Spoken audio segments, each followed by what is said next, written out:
What's up? What's up? What's up? What's up? It's your old pal Uncle FAFO, above ground, safe and sound, and you're listening to the Gen Extreme podcast. Please hit the like and subscribe wherever you get your podcast fix. So I'm actually going to start today with the letters because one of the letters I got said urgent, open immediately. So when I opened it, it pissed me off. So here we go. Uncle FAFO, don't you feel that romanticizing drug and alcohol use is inappropriate and sending the wrong message? Okay, first and foremost, I am not romanticizing drug and alcohol use. I am telling stories of my life. And I don't know where you grew up with rainbows and sunshine and puppies, but most people did not. So many people can relate to exactly what I'm talking about. Because I grew up in the city of Lynn, Massachusetts. And there's a poem about my city. It goes, Lynn, Lynn, the city of sin, you never come out the way you went in. And the funny thing is, I've been to numerous states, and everybody seems to know that damn poem. Now, I love my generation. I think Gen X is the best generation ever, and I don't care what anybody says. We're the last adventurers. We're the last true people that went out and lived life to the fullest. But we're also the most unstructured, unsupervised people in the world, and self-destructive. And sorry to say, we also have the fewest people left in our generation. Drug and alcohol-related deaths and suicides are the biggest cause of Gen X people dying. So I'm talking about what I know. I'm hoping the stories I share will help someone else out there, one of the younger generation. Because I'll tell you the truth, I admire them. I admire the younger generation for numerous reasons. And one of the reasons is they are structured. They do have their heads on right. I mean, yes, I do believe that they could be tougher. I 100% think so. Thick skin is not their strong suit, but they are very loving and caring, and they truly want to make the world a better place. So I can't fault them for that. And last but not least, it's my friend. When I see the obituaries in the paper, it says, died of drugs, died of alcohol. And, it doesn't mention anything about them because it doesn't know anything about them. And these people were awesome. They had dreams. They had goals. Some of them were, mechanics. And they're gone. But the paper doesn't say anything. So when people look at that, they just think, oh, another drug addict, another alcoholic, and that's a goddamn shame. So if my friend's stories and loss help someone else and pick them up, then damn it, I'm going to share them. And I don't care if you like it. And I know a lot of people are like, oh, well, you're not going to get ratings. Well, damn the ratings. I'd rather help somebody. I'd rather save a life than get ratings. Next letter. Let me see. Uncle FAFO, when you were younger, where did you go to have fun on the weekends? Well, we'd always go to a cake party. Me and my friends would always attend a keg party or have a keg party, one of the two. But if we weren't going to a keg party or drinking, we'd go to Roller World, or we'd go to Circus Playhouse. On the weekends, they used to turn it was like a Chuck E. Cheese, and on the weekends they'd pull the animatronic bears back and then have a dance floor, and you'd go dancing there, and it was a place to meet girls. And then when we got older, we'd go to the Palace in Revere. And the Palace had 5 different rooms, and you could go to, and each one had different music playing. And it was pretty cool. There was always some kind of trouble going on there, but it was a good place to go for a while. I actually have a story about Circus Playhouse. So me and my friends, we end up drinking some 40 ounces, and my friend's mom drops us off at Circus Playhouse. So I get the nice dress shoes on. I get the Z Cavaricci pants with the tight roll. Remember tight rolling pants? I get the shirt. I'm doing my best Dougie Fresh. I got the Johnson's baby powder and the Polo cologne on. I got a swatch. I'm decked to the nines. I got my hair. Now, they kept the video game. You could play video games. So I was playing, I think it was a Troll Run or something. I'm just playing some game. And my friends are dancing, having a good time. And then I hear my friend Lance. Now, Lance and some kid are going at it. And Lance is a hit first, ask questions later guy.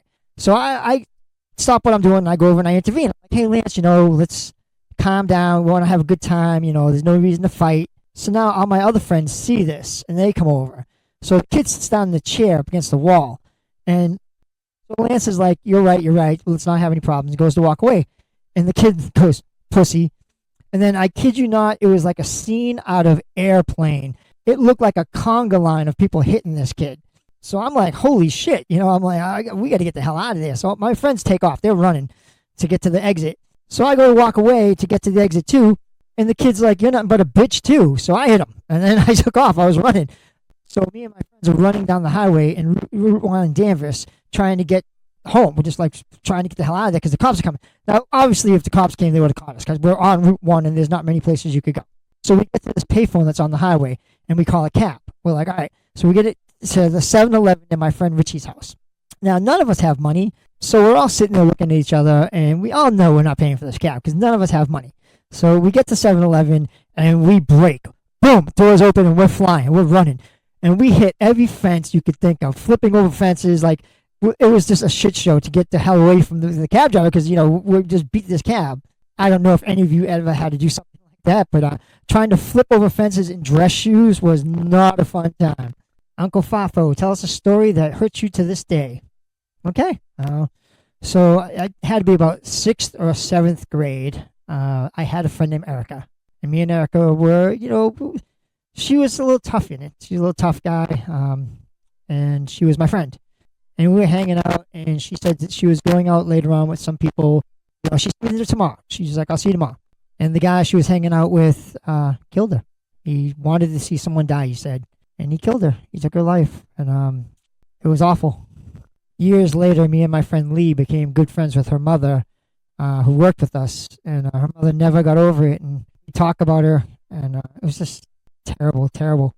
He got released a while back, and I remember just hating the system because he was able to continue his life, and my friend's gone forever, and her mom had to live with that tragedy the rest of her life and the rest of her family, too. Okay, let me tell you a story that just recently happened.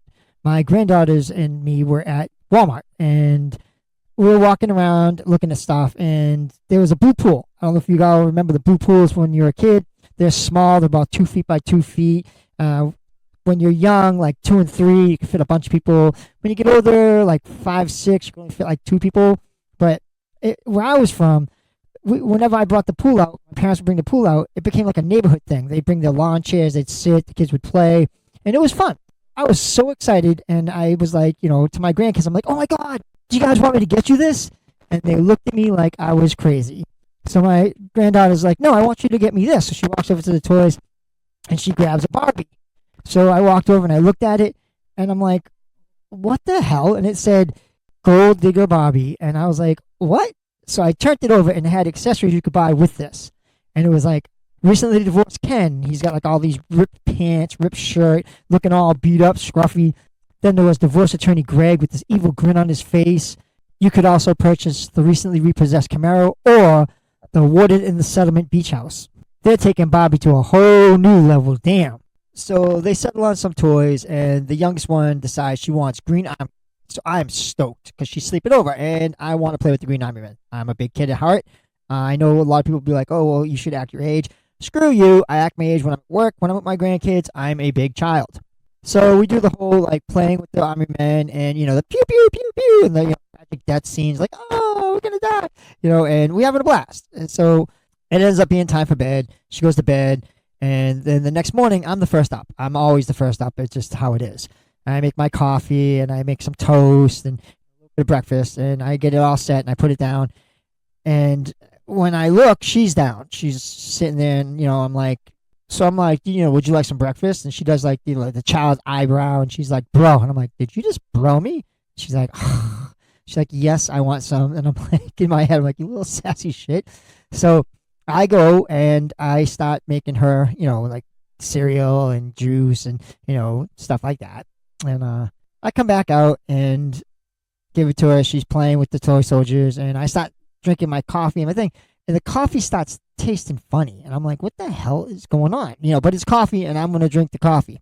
So I start getting a little, to the bottom, and I see a toy soldier. And I'm like, did you put a toy soldier in my coffee? And she's like, yes, the man on TV said the best part of waking up is soldiers in your cup. And I went,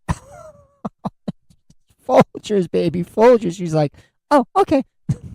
So I finished my coffee, and you heard me right. I finished my coffee. I took the toy soldier out, and I finished my coffee because it's coffee, damn it, and I was going to finish it. And I know you're thinking that's gross, but you know what? I drank way worse as a Gen Xer growing up, so hey, I finished my coffee.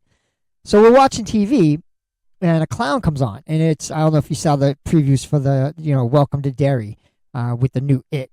And she's like, oh, clowns are so creepy. So I tell her, I say, they weren't always creepy. There was a clown named Red Skeleton who was really funny.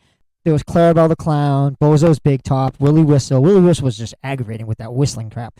Then in my mind, I started thinking about, creepy clowns. And I remember, like, the white van, the clowns in the white van that were kidnapping kids. And, when we were a little kid, like, we saw white vans and automatically we were like, it's the clowns. We'd run and hide. And, like, my friend was like, it was definitely the clowns, and he'd stop making stories. Like, he didn't see no clown. But we all went along with it because, we don't want him to be the only one that saw the clown. So we're like, yeah, we saw him too. But then for me, the first real scary clown wasn't even a real clown. It was the doll from Poltergeist. Remember that the clown doll that like comes to life and grabs the kid and scared the kid out of me as a kid. That was scary as hell. Then there was the killer clowns from outer space. They weren't really scary. They were like more funny and making people into cotton candy. That was kind of hysterical. But then it came along and scared the living hell out of me. That clown was scary as hell and still is. It is kind of sad though, because you figure there were clowns that made a living trying to make kids happy, and like it's ruined because kids do not like clowns now. I used to like that song, send in the clowns. Now I'm like, nope, don't send no clowns in. Hell no. I do feel bad that my granddaughter doesn't get to see like Saturday morning cartoons like we did. Like, I loved Saturday morning cartoons. I'm sure you did too. Like, getting up on Saturdays was like a big thing for me. Like, of cereal, like it was huge, and I'd like sit there and I'd be ready for the shows, and I'd watch Thunder the Barbarian, Pirates of Darkwater, a pup named Scooby-Doo, and I just had to pick what channel I wanted to watch that day, which Saturday I wanted to watch what shows, and it was pretty cool. They don't have that anymore. I mean, granted, they go on there now and be like, I want to watch this, I want to watch that, but they don't have the experience we had is, Saturday mornings jumping out of bed and like, oh my God, I'm going to miss this, and run downstairs to put that on. And it was the only time that the TV was actually mine. Other than that, it was always my dad's or my mom's, and I watched whatever they watched. If they were watching like sports, I'd watch sports. If they were watching a soap opera, I'd watch soap opera. You didn't get to control the TV. If I said anything, my dad would be like, "Well, when you pay the bills, you can have a decision on what we watch." I think one of the happiest days of my childhood was when I got an old black and white television in my bedroom. So I was talking to someone the other day. So they were asking me about my mom, and I explained to them that my mom had the ability to go from 0 to Tasmanian Devil in 2.5 seconds flat. I'm talking the whole blah, blah, blah, blah, blah, blah, blah, blah, blah, and like just going spasmic and arms waving everywhere. And I swear to God, she was a pop musician because in her hands, all of a sudden would appear a belt, a spoon, something to whoop my little butt with. Now, again, I will say that I deserved every spanking I got, except for one, and I'll tell that story at another time. Now, if she wasn't in Tasmanian Devil form, she was in grammar form, where she would emphasize every word when she spanked me. She'd be like, I swear to God.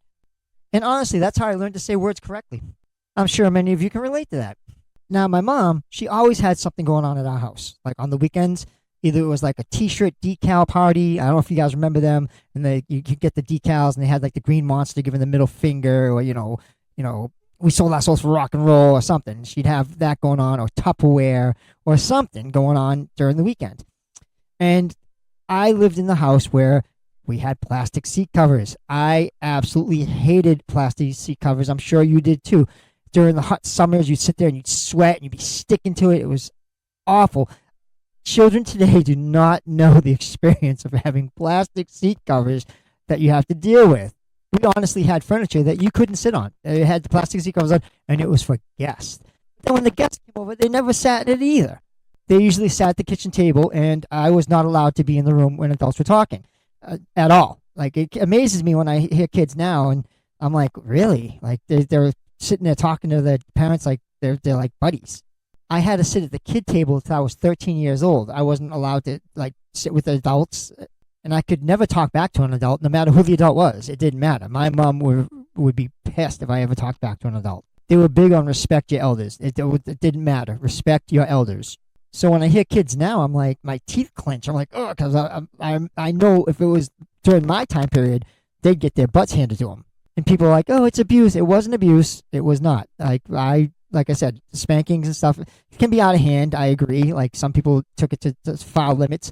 But most of the time, it wasn't that bad. I mean, my mom used to always say, this is going to hurt me more than it hurt you. And I remember after she spanked me, I'd be like sobbing, doing the whole, and I'd stare, and I'd be staring, and I'm waiting for the pain that she said was going to come to her, like, hit her. And I'm like, waiting. It never did. Fucking liar. Now, I would, under my breath, say shit, but I would hope that she never heard me, because if she heard me, I'd get a backhand.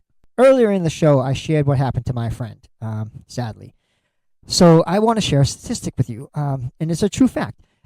At least once in their lifetime, a woman will be stalked, and it's scary. That's a scary fact. And I want to say that no woman or man or alternative lifestyle person ever went into the mirror to get dressed to go out and did themselves up and put on their clothes and was like, hey, I hope someone takes advantage of me today. Or, hey, I hope someone hurts me today.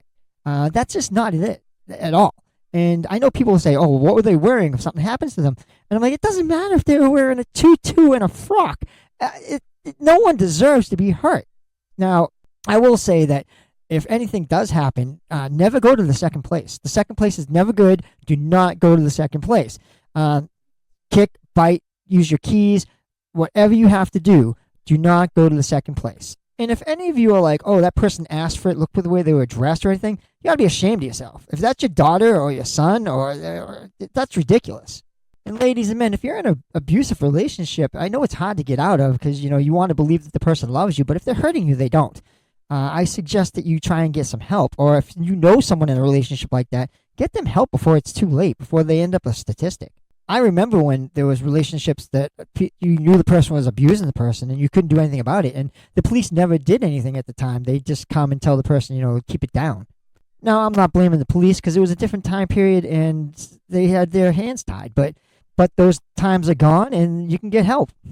There's 911 and there's also the domestic violence hotline, 1-800-799-7233.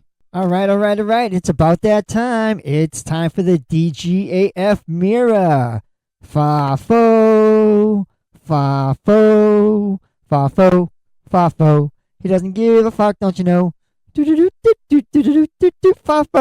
FAFO, FAFO. All right, let's see who we see today. Looking, I see Owen from New Hampshire. Owen doesn't give a fuck what anybody thinks about him. Looking, I see Joel from Louisiana. Joel, don't give a fuck. Looking, Stacy from Detroit, Michigan. Doesn't give a fuck. Well, I don't think anybody in Detroit really gives a fuck what anybody thinks about him. But hey, go Detroit. Ladies and gentlemen, it is always fun talking to you, and I hope the show helps someone and brings back memories of your childhood. And until we talk again, peace.